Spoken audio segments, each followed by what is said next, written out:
मैं आपसे एक छोटी सी और कहानी शेयर कर रहा हूँ। एक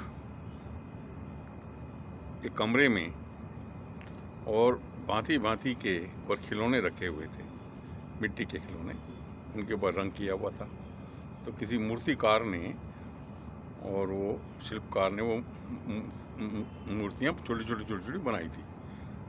तो उसमें वो अलग अलग टाइप के जो खिलौने थे, तो कोई बंदर ये जो है वो ढोलक बजा रहा है, कोई जो है कोई घोड़ा उछल रहा है, कोई इवन जो है सारी सब्जियां हैं, कोई जो है फल हैं। एक सेब बनाया हुआ है मिट्टी का, उसके ऊपर रंग कर रखा है। और जो है एक तो इस ढंग से उसने जीव जंतुओं की और चीज़ों की और कुर्सी मेज जितनी भी चीज़ें पॉसिबल हैं उस टाइप की चीज़ें जो हैं शिल्पकार ने बना के उस कमरे में सैकड़ों हज़ारों रखी हुई थी। और शायद उसी कमरे में उसके बैठने के लिए एक जो है रॉकिंग चेयर रखी थी जिसमें वो बैठता था। और एक कोने में उसका सारा पेंट वेंट का सामान ब्रश व्रश रखा था, वो वहाँ पे वो बैठ के बनाता था। तो एक बार उसकी एब्सेंस में और वो जितने भी खिलौने थे वो उनके अंदर जो है वो बातचीत करने लग गए। तो वो जैसे बड़े अचंभे में थे कि हमें देखो कितना सुंदर बनाया है, हमारा ये मैकेनिज़्म कितना अच्छा है। और बंदर ने ढोलक बजाते हुए कहा देखो मेरी कितना अच्छा खिलौना बनाया है और मैं ऐसे बजता हूँ, मैं ऐसे। तो वो अलग अलग उसके जो है ना रंग बिरंगी चीज़ें थी, वो सब अपने अपने ढंग से बोल रहे थे। तो वो सब ये कह रहे थे कि भाई, तो वो कुछ उसमें जो खिलौने थे कुछ तो ये समझो कि बड़े उसमें थे, कुछ जैसे छोटे बच्चे होते हैं उस टाइप के भी थे। जैसे एक बड़ा भालू बना दिया, उसके साथ छोटे छोटे भालू बना दिए। तो एक शेर बना दिया, उसके साथ बहुत छोटे छोटे शेर बना दिए। तो उसके साथ ही बैठे हैं वो, उसने वो कोने में रख दिए बड़ा शेर, छोटे छोटे शेर।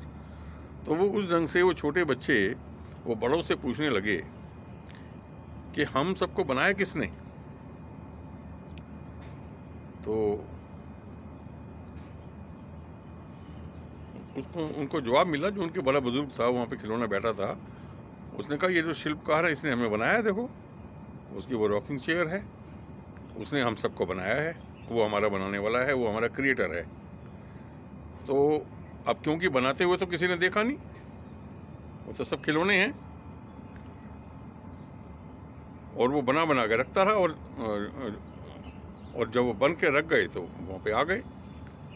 लेकिन वो एक खिलौने ने कहा कि नहीं, हम तो विश्वास नहीं करते कोई हमें ऐसा बना सकता है, हम ये तो ऐसे बन गया, ये तो हम जो एक जगह रखे थे धीरे धीरे बनते बनते बनते चले गए और हम बन गए।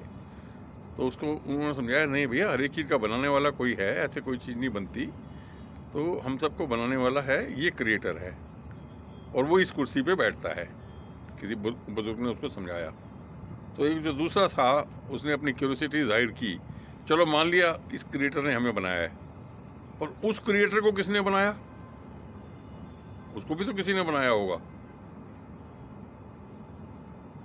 और दूसरा, हम लोगों को बनाने वाला क्या एक ही है या बहुत सारे अलग अलग लोग हमारे बनाने वाले हैं हमें। तो उसको फिर उसने बुजुर्ग ने समझाया कि देखो ये रॉकिंग चेयर एक है, अगर इस हॉल के अंदर जितने खिलौने रखे हैं उनको बनाने वाले अलग अलग होते तो रॉकिंग चेयर एक नहीं होती बैठने के लिए। वो जितने बनाने वाले थे अपनी अपनी रॉकिंग चेयर भी बनाते, वो भी 3-4 होती, एक क्यों होती। तो इससे ये पता लगता है, उन्होंने समझाया, कि हम लोगों का क्रिएटर एक है जो इस रॉकिंग चेयर पे बैठता है। उसने बुजुर्ग ने समझाया। तो उससे उनकी बात कुछ समझ में आ गई। लेकिन इस बात पे अभी भी वो क्यूरियस थे कि भी हमें तो चलो क्रिएटर ने बना दिया, पर क्रिएटर को किसने बनाया। अब उनको ये चीज़, उनकी जो समझ थी वहीं तक थी, क्रिएटर तक भी बड़ी मुश्किल से पहुंच रही थी। अब उसके बिहाइंड तो सोचना भी बहुत मुश्किल है। उनको क्या पता कि क्रिएटर जो है वो एक इंसान है और वो कैसे माता की योनि से और किस ढंग से वहाँ से कैसे निकल के आया है, कैसे वो एक स्पर्म और एग से बन के आया, और उसका बनाने वाला कितना महा क्रिएटर है, उनको नहीं पता ये चीज़। तो खिलौनों की जो रीच है वो तो एक अपने क्रिएटर तक है। उसी तरह से हम लोग जो इस संसार में हैं, हमें बनाया, पेड़ पौधों को बनाया, पक्षियों को बनाया, एक क्रिएटर ने बनाया। अब उसके ऊपर भी बात ये आ जाती है कि वो क्रिएटर कौन है। क्या वो क्रिएटर एक है हम सबको बनाने वाला, तो अब उसका जो बड़े बुजुर्ग आंसर देते हैं वो ये है कि देखो भाई, ये समझने की बात है, देखो सूरज एक है पूरे संसार का। अगर हम सबको बनाने वाले 4-5 क्रिएटर होते तो सब वो अपने अपने सूरज बनाते, सब महाशक्तिशाली। वो कहता ये मैं भी सूरज बनाऊंगा अपना, मैं भी बनाऊंगा, लेकिन सूरज एक है। इसका मतलब इसको ब्रह्मांड को बनाने वाला क्रिएटर एक है। अब फिर सवाल वही आगे आ जाता है कि चलो वो क्रिएटर ने हमें बनाया, पर उसको किसने बनाया आगे? तो बात वही आ जाती है कि हमारी रीच, हमारी समझ उस क्रिएटर तक ही है, तो हम वहीं तक ही सीमित रखें। तो बात कुछ समझ में आती है कि भी हम लोगों का बनाने वाला क्रिएटर है, जिसने ये सूरज, चांद, हवा, पानी, ये सब चीज़ें अपनी बना दी और हमें बना रहे, और हम यहाँ उसके गुड्डे गुड़ियाँ हैं, हम उसके खिलौने हैं, हम उसकी ये क्रिएशंस हैं। उसने बड़े एक जादू नगरी की तरह एक अर्थ बना दी, एक ब्रह्मांड बना दिया। अब उसको आगे किसने बनाया? आगे और वो चीज़ें जो हमारी सोच से बाहर हो सकती हैं, जैसे वो खिलौने वाला ये कमरे का मैंने एग्जाम्पल दिया।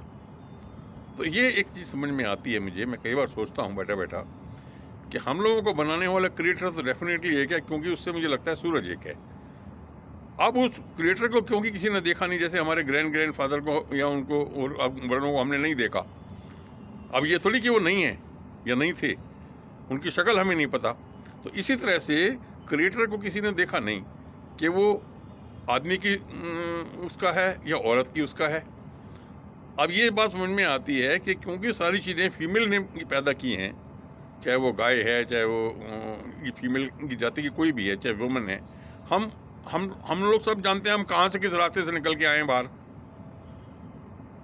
ये भी एक बड़ी अचरज की बात है। एक छोटे बच्चे ने पूछा अपने पिताजी से कि पिताजी ये कौन सा ऐसा रास्ता, कहाँ से आ गए, हम ऊपर से उतरे थे क्या? मतलब जैसे एक एलियन आता है कि हम लोग सब ऐसे आए थे क्या? पापा मैं कैसे आया, आप कैसे आए? अब उसको कैसे समझाया? उसको समझाया गया कि नहीं बेटा हम ऐसे आए, तुम मम्मी के पेट से आए हो। अब उसको बड़ा हैरान, छोटे बच्चों को कैसे समझ में आए।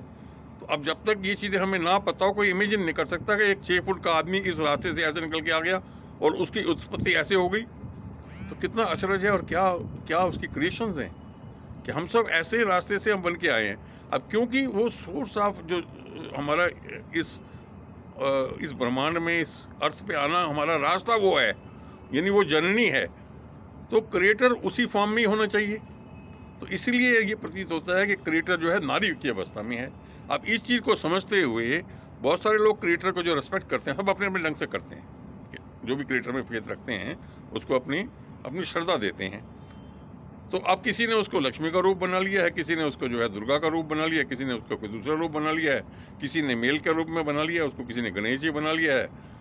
तो इस ढंग से अलग अलग सबकी अपनी फेथ है और हमें ऑनर करना है। किसी ने शिव जी बना लिया है, किसी ने उसको शिवलिंग की फॉर्म में बना लिया है, किसी ने उसको दूसरे पत्थर की फॉर्म में बना लिया है, वो अपने पत्थर की मूर्ति बना ली है। तो हर समाज ने, हर लोगों ने अपनी फेथ के हिसाब से अपने क्रिएटर का रूप बना लिया, कोई अर्ज नहीं। उसके वो श्रद्धा करते हैं, उसको रिस्पेक्ट देते हैं।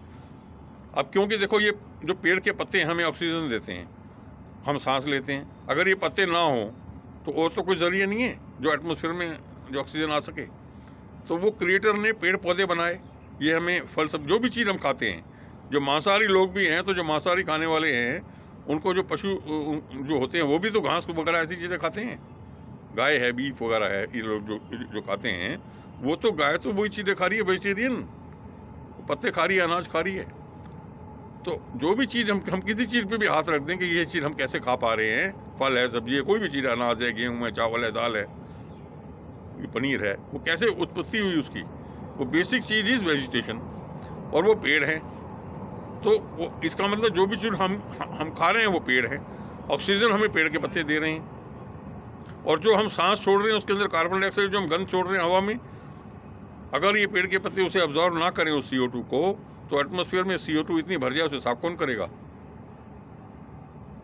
अब पानी हम पीते हैं, अब पानी भी एक जगह पे अगर हो और वो सारे में डिस्ट्रीब्यूट ना हो तो सब लोगों को पानी ना मिल पाए। तो क्रिएटर ने क्या किया कि जो तालाबों से, नदियों से जहाँ भी पानी एक्स्ट्रा है उसको उड़ता है।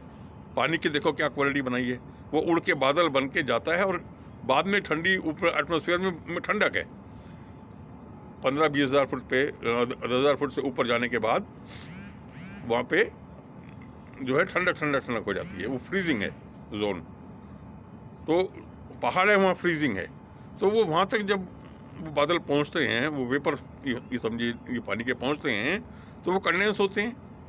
तो वो पहाड़ों पे तो वो कंडेंस होकर बारिश होके और फ्रीजिंग होके बर्फ़ बन जाती है, जो धीरे धीरे पिघलती है। फिर वो ग्लेशियर्स हैं, अब भगवान ने ग्लेशियर्स बना दिए हैं वहाँ, यानी जैसे जैसे ज़रूरत हो वहाँ से वो पिघलते रहें और समुद्र में जैसे पानी आएगा उस हिसाब से आते रहेंगे, धीरे धीरे उन्होंने सिस्टम बनाया है। इसी तरह से वो बादल आएंगे तो वो बारिश करेंगे, वो बादल चलते चलते चलते चलते हर एरिया में पहुँचेंगे और डिस्ट्रीब्यूट कर देंगे पानी, तो पशु पक्षी सबको पानी मिल जाएगा।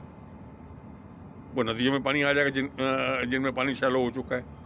अब वो क्या करते हैं हम लोग, अब हम लोग पेड़ काट रहे हैं, हम उनके पेड़ के पत्ते काटे, हमारी बालकनी में पेड़ के पत्ते आ गए जी, ये तो हम काटने हैं। अरे भाई ये ऑक्सीजन का सोर्स है, वैसे ही सड़कें बन गई, मकान बन गए, सब बन गए, तो ऑक्सीजन देने वाले पेड़ के पत्ते कम रह गए। अब जिस सिटी में रहने चाहिए 5 लाख 10 लाख लोग और रह रहे हैं वहाँ पे 2 करोड़ लोग उतने एरिया में ही, और पेड़ पौधे पत्ते उतने हैं नहीं, तो वो ऑक्सीजन लेने वाले 10 लाख की बजाय अब 2 करोड़ हो गए। कहाँ से मिलेगी? पेड़ पौधे हैं नहीं, पत्ते हैं नहीं, इसलिए सांस की समस्या हो रही है। ऑक्सीजन है ही नहीं एटमॉस्फेयर में इतनी, ऊपर से ये 40 लाख व्हीकल्स सुबह शाम वो छोड़ते हैं अपनी एमिशंस।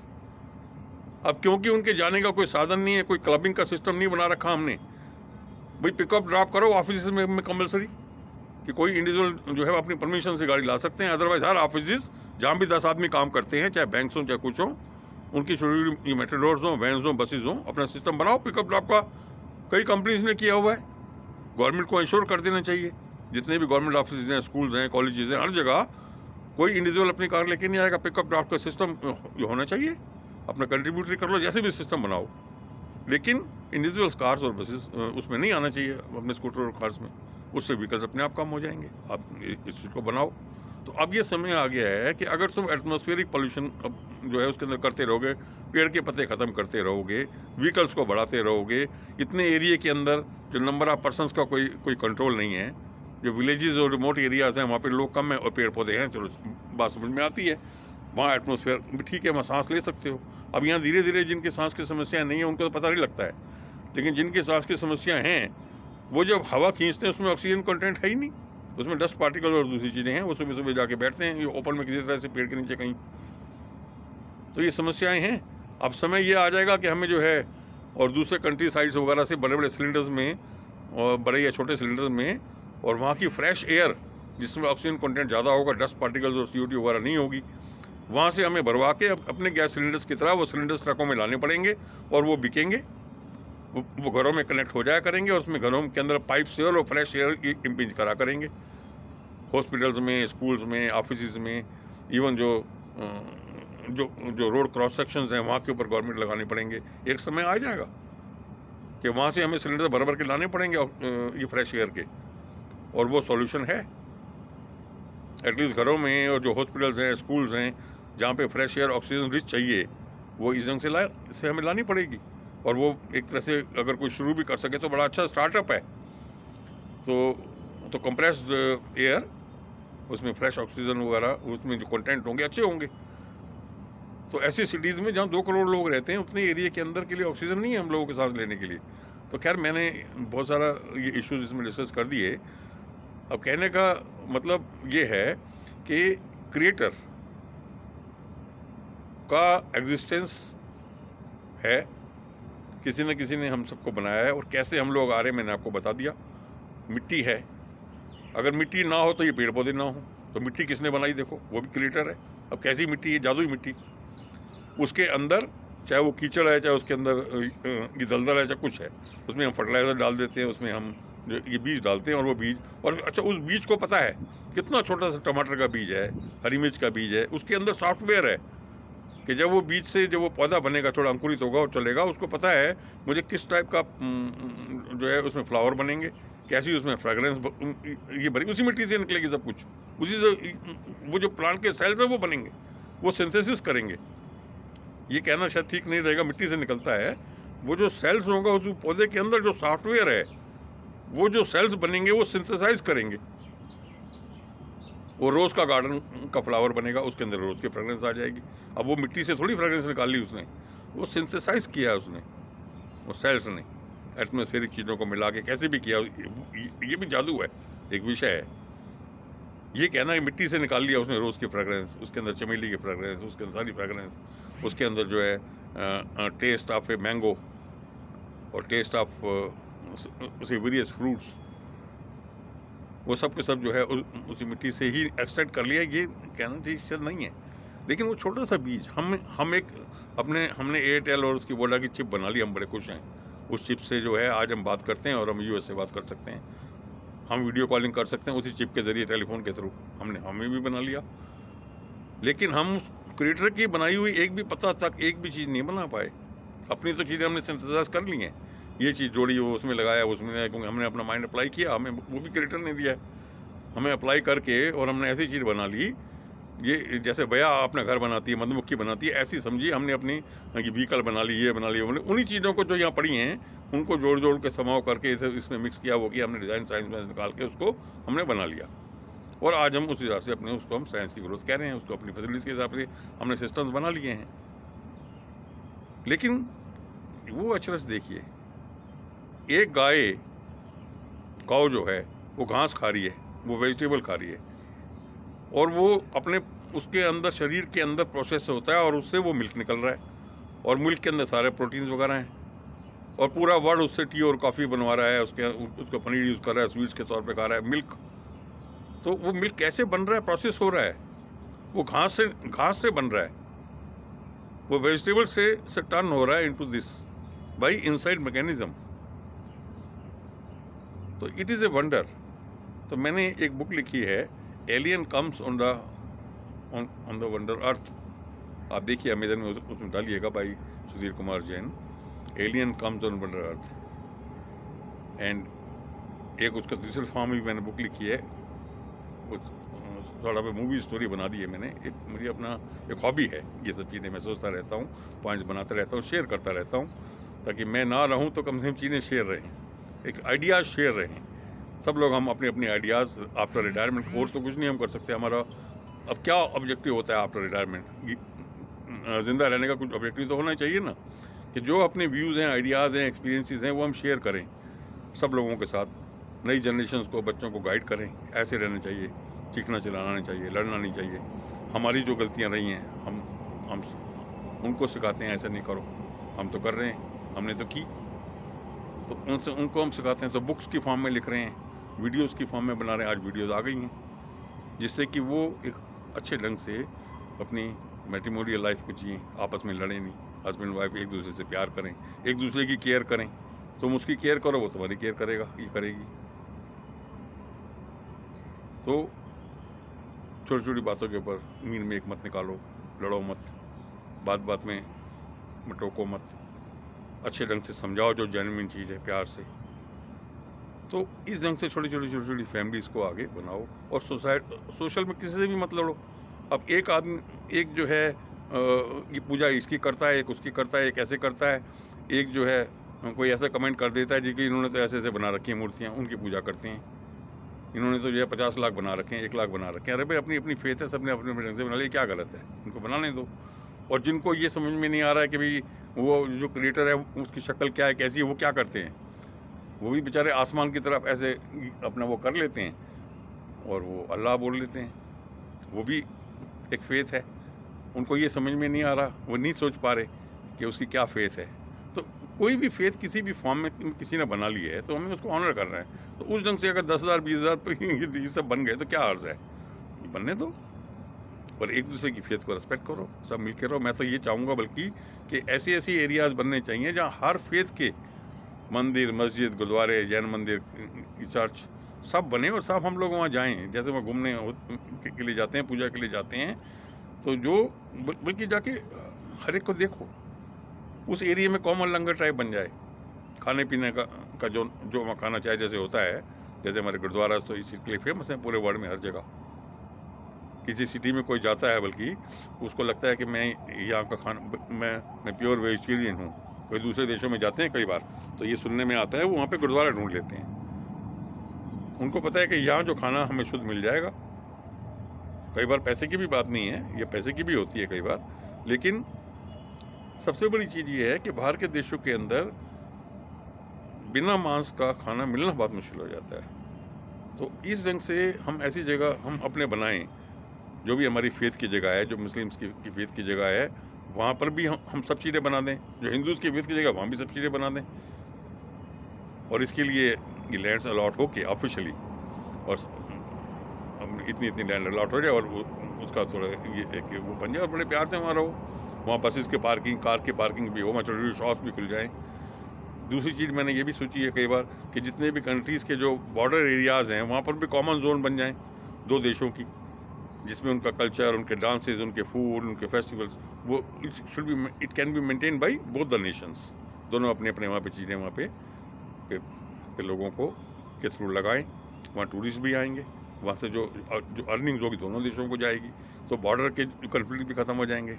ये हमारा वो है, वहाँ पे आपको आर्मी रखनी नहीं पड़ेगी बॉर्डर पे, क्योंकि वहाँ पे तो आपका ये पीस जोन बन गई। तो छोटे छोटे ये बॉर्डर्स के ऊपर मान लो 1000 किलोमीटर है, तो समझो एवरी 100 किलोमीटर्स के अंदर एक एक बन जाए, तो छोटे छोटे जोन्स बन जाए, तो वो उसको रेगुलेट किया जा सकता है फिर, कि वहाँ पे एंट्री एग्जिट वगैरह उस हिसाब से होगी। तो ऐसे जितने भी जो देश हैं आपस में दोनों मिलकर बना लें, तो वर्ल्ड को जैसे हम कहते हैं कि एक अच्छे ये रहने की जगह है, और प्यार से रहने की जगह है, और जो इसको जो आइडियाज़ वगैरह इनको डिस्ट्रॉय करने के हैं, उसका भी एक कॉमन ये बन के एक कॉमन प्लेस हो कि वहाँ उसको समन किया जाए कि तुमने ऐसे इन लोगों के साथ को मारा, इनको ऐसे किया। तो एक कॉमन जगह पे उसको, कॉमन कोर्ट पूरे वर्ल्ड की, कि वहाँ पे उसको पेश किया जाएगा, जो भी ऐसे जो वर्ल्ड की पीस को और ह्यूमंस को ऐसे डिस्ट्रॉय करेगा। तो इस टाइप के आइडियाज़ मैंने शेयर किया आप लोगों के साथ। और ये जो क्रेटर है मैं आसमान में देख रहा हूँ, वो आप भी देखिए, वो ऊपर आसमान में वो अभी चांद है। तो इस चांद का मैं कई बार ट्रैक करता हूँ, कैसे कैसे चल के कहाँ से कहाँ ये पहुँचते हैं। अपना एक इनका फिक्स ट्रैक है, ये जाते हैं और निकल आए हैं। अभी ये दिन में थोड़ा, अभी एक घंटे पहले निकल गए थे, और दिन में सूरज थे वो दूसरी तरफ चले गए हैं। तो आसमान में ये हैं, पूरे वर्ल्ड को दिखते हैं, एक एक हैं। तो ये चीज़ जो है मैं आपसे शेयर करना चाह रहा हूँ। देखो आसमान कितना क्लियर है। तो ये पूरा, अब देखो यहाँ का व्यू, देखो कितना अच्छा व्यू है आसमान का। मैं इस छत पे बैठा हुआ हूँ, और क्योंकि थोड़ी सी फ्रेश एयर लेने की मुझे ज़रूरत पड़ती है, और घर के अंदर उतना ऑक्सीजन कंटेंट वगैरह नहीं पहुँच पाता, तो मैं प्लांट्स के पास बैठता हूँ आके। तो ये देखिए, ये प्लांट्स हैं मेरे, मैं इनके पास आके बैठता हूँ। तो ये पत्ते जो है कुछ ऑक्सीजन छोड़ते हैं, मुझे थोड़ी सांस लेने में तकलीफ़ रहती है। तो मैं देखता हूँ इनके पास आने से मुझे थोड़ा सा, मैं पानी का जब स्प्रिंकल करता हूँ तो ऑक्सीजन कंटेंट H2O प्लांट्स के लीव्स के साथ मिल के जो मुझे थोड़ा रिफ्रेश मिलता है। तो ऐसा आप लोग भी ट्राई कर सकते हैं, अपने अपने पास ऐसे, ये बड़े बड़े नीम का पेड़ है, पीपल के पेड़ हैं, आम का है, जामुन का है, ये बड़े बड़े पेड़ बड़े बड़े गमलों में, जहाँ भी आपके रूफ हो, बालकनीज हो, वहाँ लगाइए। और उनके जो पत्तियों से जो आपको ऑक्सीजन मिलेगी, और उस पर जब पानी स्प्रिंकल करके आप जो कूलिंग मिलेगी, वो एक बेसिकली आपकी मेडिसिन है, आपकी इन हाउस योग है। तो ये इस टाइप की एक चीज़ आप कर सकते हैं, और मैंने ये आपके साथ शेयर किया है। तो आशा है आपको पसंद आएगा मेरा आइडिया। और मेरा ईमेल आईडी मैं आपसे शेयर करता हूँ, skajainial@yahoo.co.in। I repeat, skajainial@yahoo.co.in। तो अब मैं रिटायरमेंट के बाद, मैं ट्रेनर था, एयरक्राफ्ट इंजीनियर्स को पढ़ाता था इंडियन एयरलाइंस में, बाद में एयर इंडिया बन गई थी। तो वहाँ से रिटायर्ड हुआ as a principal training in-charge. तो वैसे मैं बेसिकली मैकेनिकल इंजीनियर था, और टेलीकॉम इंजीनियरिंग से करके मैंने इंजीनियरिंग की, और 35 ईयर्स फिर मैंने एयरलाइंस की सेवा की। तो मैंने अपनी पूरी बीटेक जो भी की वो सब अपनी एयरलाइंस के लिए लगाई, एयरलाइंस ने मुझे दिया। मैंने एयरलाइंस के लिए अपनी ज़िंदगी का जो भी मैंने बीटेक वगैरह की, और किसके लिए की, अपनी कंपनी के लिए की बेसिकली। अब रिटायरमेंट के बाद थोड़ी मैं कहीं यूज़ करूँगा, कोई मुझे नहीं रखेगा। वैसे ही मेरे को सांस की थोड़ी सी तकलीफ रहने लगी है। तो अब मैं रिटायरमेंट के बाद अपनी कुछ हॉबीज़, जो कि मैं पहले टाइम नहीं निकाल पाता था, राइटिंग की, और आइडियाज़ की सॉल्यूशंस, तो मैंने कुछ चीज़ें प्रॉब्लम्स एंड देयर सॉल्यूशन, जैसे वाटर लॉगिंग की हर सिटी में प्रॉब्लम है, उसका मैंने सॉल्यूशंस बनाए हुए, वीडियो भी बनाई है और जो राइटअप भी बनाया हुआ, बुक में भी लिखा है। एक मैंने इन्वेंशंस एंड आइडियाज़ के नाम से मेरी एक बुक है, वो भी चल रही निकलने वाली है, अमेज़न पे डालूँगा, अमेज़न के ADP पे। और कई चीज़ें मैंने अमेज़न के ADP पे डाली हैं। How to study and prepare for examination without fear and stress. बच्चों को जो है स्कूल और कॉलेजेस और घर वाले ये नहीं बता पाते पढ़ना कैसे है, तो सब बच्चे अपने अपने ढंग से पढ़ने का सिस्टम हमने भी बनाया। मैं अपने ज़माने में डेली मिडिल बोर्ड का टॉपर था, सेकंड पोजीशन थी पूरी डेली में, तो मैंने अपने तरीके से जो मैं पढ़ा करता था, मैंने अपना सिस्टम जो है उस बुक में शेयर किया है। वो भी अमेज़न के ADP पे है, कैसे टाइम टेबल बनाना है, कैसे सिस्टम बनाना है, कैसे डेट्स वगैरह लिख के और प्लान करना चाहिए। तो उसमें से जो जिसको सूट करता है वो एक आइडिया ले सकता है। कम से कम एक बच्चों के पास एक गाइडेंस रहनी चाहिए, एक सैम्पल टाइप का भी, ऐसे पढ़ो, बाकी फिर वो अपने ढंग से अपना सूटेबिलिटी के हिसाब से पढ़ सकते हैं। तो जो बच्चे टॉपर्स भी होते हैं, ऐसे देखा गया है, उनको भी बहुत हैवी स्ट्रेसेस होती हैं। तो एक सिस्टमेटिक स्टडी के पढ़ने के बाद आप देखेंगे जो पेरेंट्स को और बच्चों को, जब पेरेंट्स देखेंगे कि टाइम टेबल बन गया उसके हिसाब से, तो वो बड़े कंफर्टेबल हो जाएंगे। उन्हें पता है हमारा बच्चे का अब ये टाइम टेबल बन गया है, अब ये 2 दिन बाद 3 दिन बाद उसके एग्ज़ाम है, उसमें सारी चीज़ें लिख ली हैं कि कौन सी चीज़ कब कैसे करनी है और किस स्पीड से करनी है, कितना टाइम है और कितना उसमें कंटेंट है, तो उसमें उनकी चिंता ख़त्म हो जाएगी। वरना वो चिंता करते रहेंगे हमारा कोर्स ख़त्म नहीं हुआ, कैसे होगा कैसे होगा। तो ये सब चीज़ें हैं। तो टाइम टेबल ऐसे बनाए कि उसके अंदर जैसे 2-3 घंटे का बना होगा, तो उसके अंदर टी टाइम है या आपका लंच टाइम है या नहाने का टाइम है, उसमें इंक्लूडेड है, उसी में एडजस्ट करना है, उसी 3 घंटे के अंदर ही जो भी स्लॉट्स आपके हैं कि ब्रेकफास्ट का टाइम है या डिनर का टाइम है, वो उस टाइम स्लॉट के अंदर जब आपका टाइम टेबल वो आएगा, जैसे ये 3 घंटे हैं, इसमें मुझे ये सब्जेक्ट करना है, और मान लीजिए वो आपका डिनर टाइम आएगा बीच में, तो वो 15 मिनट अपने हिसाब से आप एडजस्ट कर लोगे। ये पढ़ते पढ़ते जब आपको लगा भूख लगने लगी है, जब आपको लगने लगा कि अब आप थोड़ा थक गए हो, तो 15-20 मिनट के लिए अपने पेरेंट्स मम्मी को आवाज़ दी कि मम्मी खाना टेबल पे लगा दीजिए, तो वो आपको लगा देंगे, आप जाइए टेबल पे और 15-20-25 मिनट जो आपको ये 15 मिनट खाने के लिए लिखने हैं, फटाक से खा लीजिए, 5 मिनट का रिलैक्सेशन कर लीजिए। इसी तरह से 5 मिनट जो आपको उठ के बालकनी में जाके फ्रेश एयर लेनी है, बाहर जाना है, 5 मिनट किसी को हेलो करनी है, तो वो सब चीज़ें अपने हिसाब से उसी स्लॉट में निकलना, अलग से नहीं बनना है। तो आपके स्लॉट्स जो बनेंगे वो पढ़ने के ही बनेंगे, 3-3 घंटे के, 2-2 घंटे के, तो वो सब स्लॉट्स बनने up to 5 o'clock, up to 8 o'clock, up to 11 o'clock। तो मैंने इसको अप टू शेड्यूल बनाया है। आपने बनाना है up to 10 I am going to finish this 1 2 3 4। आपने सारी चीज़ें पहले लिस्ट कर लेनी है, 1 2 3 4 करके, जो भी 20 से 40 आपको जो चैप्टर्स हैं, जो भी चीज़ें, सारा उसमें लिख लो पहले। फिर उसमें प्रायोरिटी लिखो कि पहले ये फिनिश करूँगा, फिर ये, फिर तो 1 2 3 4 करके प्रायोरिटीज़ आ गई अपने प्रायोरिटीज़ के हिसाब से ये चीज़। फिर अप टू बनाओ, अगर आपके पास 2 दिन है या 1 दिन, जितना भी जितना टाइम है उसमें आपको वो फिनिश करना है, तो उसमें अप टू बनाओ कि अप टू 10, ये जो भी आप ये बैठे, तो पहले इस स्लॉट में आपने डिपेंडिंग अपॉन कितना टाइम है, मान लो 2 घंटे दिए, 3 घंटे दिए, तो up to 11 AM I am going to finish 1 + 2, up to 1 PM I am going to finish 3 + 4, up to 4 PM I am going to finish this plus this plus this plus this, up to 8 PM I am going to finish this plus this plus this plus this. तो इस ढंग से आपने जो भी चीज़ें list की, फिर प्रायोरिटीज़ दी, फिर अप टू दिस करके मैं I am going to finish this. अब आपको पता है ये सारी चीज़ें आपने इस हिसाब से फिनिश करनी है, इतने आपके पास टाइम है, और इससे ज़्यादा आप जो है किसी भी चीज़ के अंदर, किसी भी टॉपिक के ऊपर आपके पास टाइम ही नहीं है। आपको 2 घंटे में ही करना, नहीं तो बाकी टॉपिक रह जाएंगे। तो नाउ यू नो क्या आपके पास फिनिश करना है और किस स्पीड से आपको करना है, उसी हिसाब से आप जल्द करोगे, तो टाइम को वेस्टेज भी नहीं होगा, आप उठोगे भी नहीं बीच में। आपको पता है 2 घंटे में मुझे ये हिस्ट्री के चैप्टर या ये मैथमेटिक्स का चैप्टर या केमिस्ट्री का चैप्टर ये फिनिश करना है, तो आप उसी स्पीड से छोटे छोटे पॉइंट्स बनाओगे और रेफरेंस लिखोगे कि ये बुक के इस पेज पे यहाँ लिखा हुआ है, तो जल्दी से पढ़ोगे, पॉइंट बनाओगे, फिर उस पर लाइन डालोगे, अगला पॉइंट बनाओगे, फिर लाइन डालोगे, अगला पॉइंट बनाओगे, रेफरेंस साथ लिखते चलोगे कॉपी पे। रेफरेंस का फ़ायदा क्या होगा कि अभी तो आपने पढ़ लिया है और उसका एक लाइन में उसका पॉइंट बना, डेफिनेशन है या फार्मूला है, कुछ अपने हिसाब से लिखते चले जाओगे आप, जो भी आप पढ़ रहे हो चीज़। बाद में जब आप रिवाइज करोगे, दोबारा से स्कैन करोगे, मैंने क्या पढ़ा था, क्या चीज़ थी, क्या चीज़ थी, वो अपने ब्रेन में स्कैन करना है कि इस चैप्टर्स में मैंने ये 20 आइटम क्या क्या पढ़े, एग्जाम में आ जाएगा तो मैं क्या क्या लिखूँगा, वो आप स्कैन कर रहे हो। फिर आप भूलोगे, फिर आप वहाँ दोबारा देखोगे। जब आप दोबारा देखोगे तो जो रेफरेंस लेफ्ट साइड में लिखा है कि it was on book number 21 से बुक ऑफ SK जैन और बुक ऑफ दिस और book of this plus this, वो भी आप ये 2-3, अगर 2-3 बुक्स हैं तो 2-3 लिखोगे, पेज नंबर दिस आप this book plus page number, तो वो टॉपिक कई बार और रेफरेंस बुक्स में भी अलग अलग होते हैं। उसके बाद आप क्या करो, जब रिवाइज करना है जल्दी से, जैसे कंप्यूटर में तो आप डाल के और एकदम से क्विक स्कैन कर लेते हो और एकदम से आ जाएगा।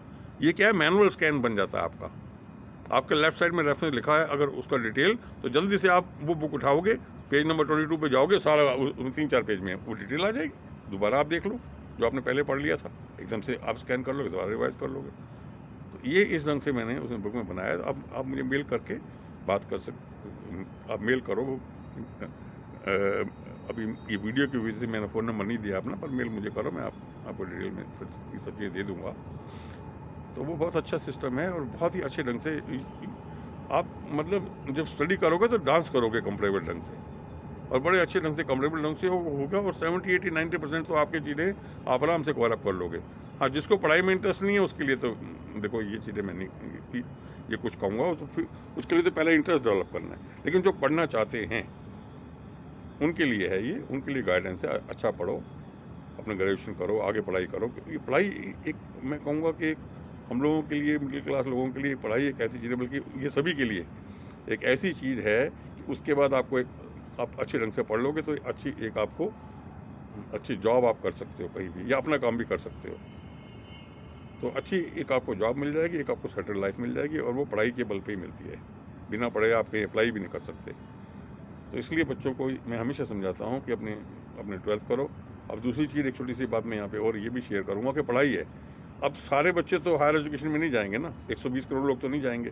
कुछ सफाई वाले भी बनते हैं, वो भी हमें चाहिए। आपको रिक्शा वाले भी चाहिए, आपको सब्जी वाले भी चाहिए, आपको पान वाले भी चाहिए, आपको सिक्योरिटी गार्ड भी चाहिए, वेटर्स भी चाहिए, ढाबे वाले भी चाहिए, आपको फार्म वर्कर्स भी चाहिए, आपको ये सिपाहीज भी चाहिए, आपको कुलीज भी चाहिए, आपको डोमेस्टिक मेड्स भी चाहिए, आपको ड्राइवर्स भी चाहिए, आपको हेल्पर्स भी चाहिए, आपको गार्डनर्स भी चाहिए। तो अब ये सब लोग इनको आप यदि ट्रिग्नोमेट्री पढ़ाओगे कि भी आपको 9th यदि 8th या 7th पास करनी है तो ट्रिग्नोमेट्री कैलकुलस पढ़नी पड़ेगी। क्यों? तो अब ये जो हमने एजुकेशन पॉलिसी, जब हमारे एजुकेशन पॉलिसी के लोग यदि बात करते हैं तो उनके दिमाग के अंदर हायर एजुकेशन वाले लोग होते हैं, जब भी वो सिस्टम बनाते हैं स्कूलों में, कॉलेजेस में, कहीं भी, क्योंकि उनके दिमाग के अंदर वही है, ये पढ़ाई का मतलब हायर एजुकेशन। वो ये नहीं सोचते कि हायर एजुकेशन सिर्फ 5 करोड़ 10 करोड़ लोग करेंगे और हमें बाकी लोगों को लिटरेट बनाना है। तो वो सिलेबस हमें लिटरेसी के पॉइंट ऑफ व्यू से एक अल्टरनेट स्ट्रीम जरूर बनाना चाहिए कि 6th ऑनवर्ड्स एक ऑप्शन दो कि जो मेन स्ट्रीम में जाके आगे की तरफ यदि पढ़ने की कोशिश करना चाहते हैं वो मेन स्ट्रीम में जाओ पहले। लेकिन जो शुरू में ही ये समझते हैं कि हमें लिटरेट बना दो आप, तो उनको ये बेसिक अर्थमेटिक, ये basic languages, basic English, basic Hindi, basic local language, art, music, games, yoga, basic human body, disease, उनकी प्रोटेक्शन, यानी बेसिक चीज़ें, basic laws, do's and don'ts, basic hygiene, तो बेसिक नॉलेज सब दो उनको। और उसके अंदर से, क्योंकि जब उन पर स्ट्रेस नहीं होगा, और उसके बाद उनको 8वीं 10वीं 12वीं जितने जो भी सिलेबस बनाना है, जिससे वो क्लास में जाना, एक डिसिप्लिन ढंग से बैठना, वो सीख जाएंगे। बेसिक आइडिया हमें उनको अनुशासित और लिटरेट बनाना है। तो इस ढंग से 120 करोड़ हमारे लोग को स्कूल ड्रॉप आउट भी नहीं होंगे। स्कूल में हम उनको फैसिलिटीज देंगे, उनको खाना पीना देंगे। जो लोग गरीब लोग हैं, जो रिमोट एरियाज़ में रहते हैं, वो ऐसे स्कूल्स खुलेंगे वहाँ, जो कि लिटरेसी स्कूल्स होंगे। उनको हायर एजुकेशन वाले स्कूल वहाँ पे सबको देने की ज़रूरत नहीं है, क्योंकि सबको थोड़ी MSc PhD वगैरह करनी है। तो उस लेवल के, उस क्वालिटी के या उस टाइप के स्कूल खोलने की ज़रूरत नहीं है हर जगह। छोटे छोटे लिटरेसी सिंबल, उनको मॉरल वैल्यू स्टोरीज, उनको कहानी सुनाऊंगा, उनको ऑडियो वीडियो सुनाऊंगा, उनके अंदर ब्रेन के अंदर सॉफ्टवेयर ऐसा डालेंगे कि अच्छे ह्यूमन बनेंगे। तो वो एजुकेशन का हमें न्यू एजुकेशन पॉलिसी के अंदर मैंने सजेशन भेजी थी, लेकिन समाव बहुत सारी लिमिटेशंस होती हैं, जो हायर अप्स बैठे होते हैं, सब चीज़ें उन तक नहीं पहुंचती।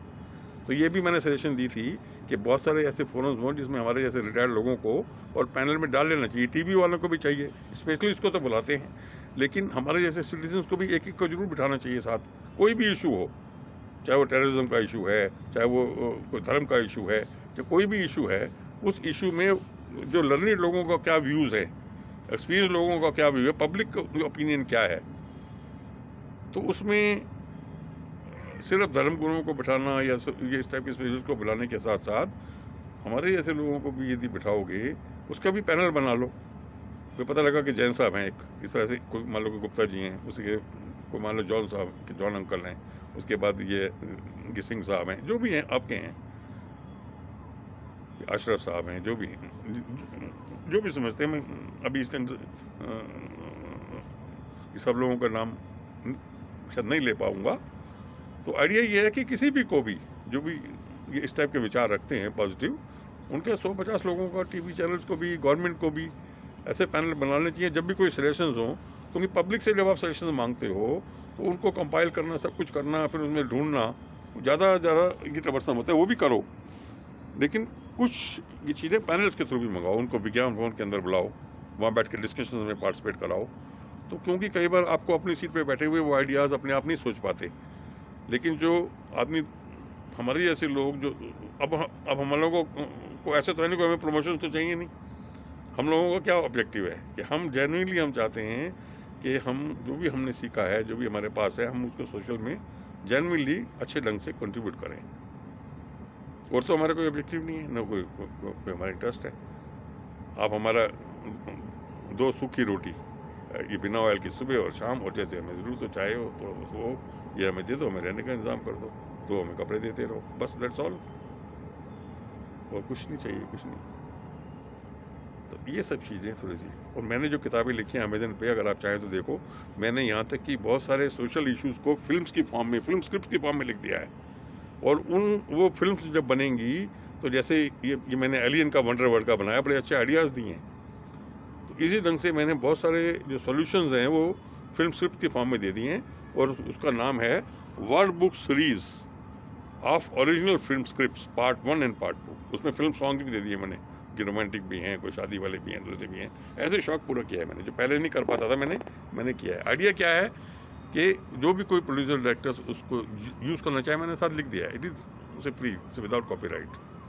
आप बनाइए, बस उसमें जस्ट ये मेरा नाम मेंशन कर देंगे, मुझे खुश होगा, मुझे खुशी होगी। मुझे आप इनवाइट करेंगे, हमने ये फिल्म बनाई है, दैट्स ऑल। कुछ नहीं चाहिए। और जितनी बार और कहेंगे हमें इस चीज़ पे आप लिख के दो, अपने आइडियाज़ दो, मैं और दूंगा। ओशन है, plenty plenty plenty solutions. Water logging की प्रॉब्लम, मार्केट के अंदर जो पार्किंग की समस्या है, ट्रैफिक के सॉल्यूशंस, अर्थक्वेक्स आते हैं, उसका क्या solutions, earthquake safety chambers, mines के अंदर एवलेंसेस होते हैं, उसके ऊपर हम के सेफ्टी चैम्बर्स मैंने बनाया है। तो मेरी जो बुक निकलेगी आइडियाज़ एंड इन्वेंशन, उसके अंदर करीब 40 नए टाइप के आइडियाज़ हैं जिसके ऊपर, और वो बन सकता है, जो स्टार्टअप्स हो सकते हैं उसके को बनाया जा सकता है। कैसे मार्केट से स्पूरियस चीज़ों को कंट्रोल करें, जो ये गलियों में चीज़ें नकली बन रही हैं, उसको कैसे कंट्रोल किया जा सकता है। वहाँ जाना मुश्किल होता है, माफियाज़ हैं, अगर पुलिस और कंट्रोलर्स वहाँ जाएंगे वो उनको मार देंगे। लोकल पुलिस भी जाने से डरेगी। बहुत सारे एंगल्स हैं। कुछ तो ये है कि हो सकता है कि उनको जो है मॉनिटरी बेनिफिट्स मिल जाएं। दूसरा बेनिफिट जो ना लेने वाले हैं तो उनको डरा धमका देंगे, उनको नहीं जाने देंगे, उसको अंदर ही अंदर गायब भी कर देंगे जब वो चेक करने जाएंगे। तो इस टाइप के माफियाज़ हैं, ऐसी चीज़ें हैं जहाँ के ऊपर आर्टिफिशियल चीज़ें बन रही हैं, आर्टिफिशियल मेडिसिन हैं, खाने की चीज़ें, कोई भी चीज़, चाहे दूध है, चाहे घी है, चाहे ऑयल है, कोई भी चीज़ है, सब की सब चीज़ें डुप्लीकेट, और वो ओरिजिनल पैक्स के अंदर उसी का डुप्लीकेट रैपर बना के बन जाता है। और कंपनीज जो हैं उनके अपने जो ऑर्डर्स होते हैं वो भी साथ साथ चल रहे हैं, और ये नकली भी बन रहे हैं। और वो चल इसलिए रहे हैं कि असली की क्वांटिटीज़ जितने लोग हैं उतनी पूरा ये नहीं हो पाती, इसलिए ये नकली भी चल रहे हैं। लेकिन कोई नकली चाहता नहीं है कि हमें नकली मिले हर एरियाज़ के अंदर। तो कैसे उसको कंट्रोल करना है, तो मैंने बनाया आइडिया, अपने आइडियाज़ दिए हैं, उसके ऊपर फर्दर ये वर्क करके, उसको ठीक करके, जैसे भी उसके अंदर आइडियाज़ को वो ठीक निकलता है उसको किया जा सकता है। तो कई ऐसे इश्यूज़ हैं जो कि हम बड़े आराम से, अच्छे ढंग से उसको मिल के और सॉर्ट आउट कर सकते हैं। तो ये सब चीज़ें हम सब बैठ के सोचें, हम शेयर करें, आप भी शेयर करें। बड़े बड़े लर्निंग लोग हैं, उनके पैनल्स बन के और अच्छे ढंग से करें, और सब अच्छा काम करना चाहते हैं। कोई ऐसा नहीं है कि अच्छा काम नहीं करना चाहता। किसी भी ऑफिस में कहीं भी बैठा हो, एनवायरनमेंट की ज़रूरत है, एक सॉफ्टवेयर की ज़रूरत है, मेंटल सॉफ्टवेयर, और एनवायरनमेंट की ज़रूरत है, और कैरी अलॉन्ग करने की ज़रूरत है। और ऐसी जो डिग्निटरीज जो आज हमारे पास हैं, मोदी जी हैं, ऐसे वंस इन सेंचुरीज में आते हैं। जो आज हमारे पास हैं, कई लोग हो सकता है इस चीज़ को इस व्यू से शेयर ना करें, एग्री ना करें, लेकिन मैं ये मानने लगा हूँ कि तो जेन्युइन लोग हैं और ठीक करना चाहते हैं सिस्टम को, मिल के प्यार से। ये जो इलेक्शंस में हम बोलते हैं ना, इलेक्शन लड़ना, तो ये इलेक्शन CIC को ये भी ख़त्म कर देना चाहिए, जो इलेक्शन कमिश्नर हैं, चीफ इलेक्शन कमिश्नर, कि ये जो लड़ना वर्ड हटाते, इलेक्शन लड़ना नहीं होता है, कि हम इलेक्शन सोशल है, उसका वर्ड कुछ और बनाएं कि इलेक्शन में अपने आप को पेश करना, putting up for elections, putting up for service. तो वो social servants, social volunteers, SVs, कुछ ऐसा नाम दे दें, MLAs वगैरह भी ये वर्ड चेंज करके ऐसा प्रतीत होना चाहिए कि वो सोशल कॉज के लिए आ रहे हैं, लड़ नहीं रहे हैं, अपने आप को ऑफर कर रहे हैं, क्योंकि कोई उससे कोई आउट ऑफ द वे कोई बेनिफिट लेने वाली बात तो नहीं है। लोग ले लेते हैं, पकड़े भी जाते हैं, लेकिन लेने वाली बात है नहीं, सिर्फ अपने आप को ऑफर कर रहे हैं फ्री सर्विस, जो बेनिफिट्स हैं उससे एसोसिएटेड, जो जेन्युइन है वो लेने हैं, और सोशल काज के लिए हम आ रहे हैं जिसके पास समय है। तो इसलिए इलेक्शन कमीशन का ये भी एक रोल ये ज़रूर है कि वो इस टाइप की चीज़ें हटा दे। TV में भी डिबेट्स हैं वो हटा दें। TV वाले भी जब बोलते हैं बड़ी टफ फाइट है, दोनों इलेक्शन लड़ रहे हैं, बड़ी टफ फाइट है, तो ऐसे बच्चों के दिमाग में ऐसे आ जाता है कि इलेक्शन और ये जो पार्टीज़ और ये लड़ने के लिए हैं। बल्कि मैं तो कहूँगा कि जो पार्टी सिस्टम है उसको भी मैं अच्छा और लीगल नहीं समझता, क्योंकि उसमें क्या हो जाता है कि व्यू बन गया एक, जहाँ हमने 500 आदमी रखे हैं कि अपने अपने व्यूज़ ओपिनियन शेयर करो, इंडिपेंडेंट, सीक्रेट होना चाहिए व्यूज़, किसी को पता नहीं होना चाहिए ये व्यू किसने दिया है, फिर उनको कंपाइल करना चाहिए अलग अलग आइडियाज़ को। अभी क्या हो जाता है कि 2 पार्टीज़ हैं तो 2 व्यूज़ बन गए, तो दोनों के किसी के 130 मेंबर हैं, किसी के 270 मेंबर हैं, तो वो व्यूज़ 2 बन गए, क्योंकि वो अपने व्यूज़ तो दे सकते ही नहीं, अल्टीमेटली 2 व्यूज़ बन के आ जाते हैं और वो बन जाते हैं। तो फिर एक्चुअली क्या होना चाहिए कि इंडिपेंडेंट होना चाहिए, कि व्यूज़ जो हैं वो पार्टी के तरफ से नहीं आने चाहिए, इंडिविजुअल्स की तरफ से आने चाहिए, सीक्रेट बैलेट, सीक्रेट व्यूज़, वो फिर कंपाइल होने चाहिए। चाहे ओके 2 पार्टीज़ हैं, कोई बात नहीं, वो भाई आप उसके ऊपर फेथ रख रहे हो, आप उसमें फेथ रख रहे हो, लेकिन फाइटिंग वाली बात नहीं। और व्यूज़ पार्टीज़ की तरफ से नहीं आने चाहिए, व्यूज़ आने चाहिए, 500 लोग हैं तो 500 व्यूज़ अलग अलग आएँ। कोई व्यू अपनी पार्टी के हिसाब से नहीं देना चाहता, मान लो वो डर के मारे या इन्फ्लुएंस होके, या भाई ये पार्टी गलत मान जाएगी ऐसा करके, और उसके साथ मान जाता है, तो वो ये रॉन्ग ठहरे पे मामला चलता रहता है, वो ठीक नहीं कर पाती, कई पार्टीज इसलिए फेल भी हो जाती हैं।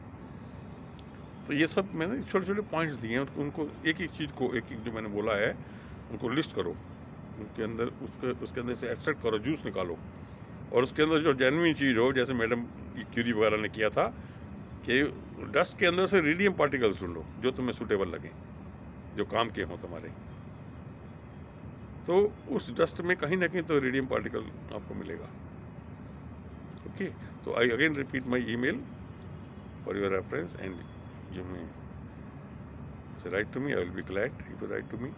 skjainial@yahoo.co.in. I again repeat, skjainial@yahoo.co.in. Thank you.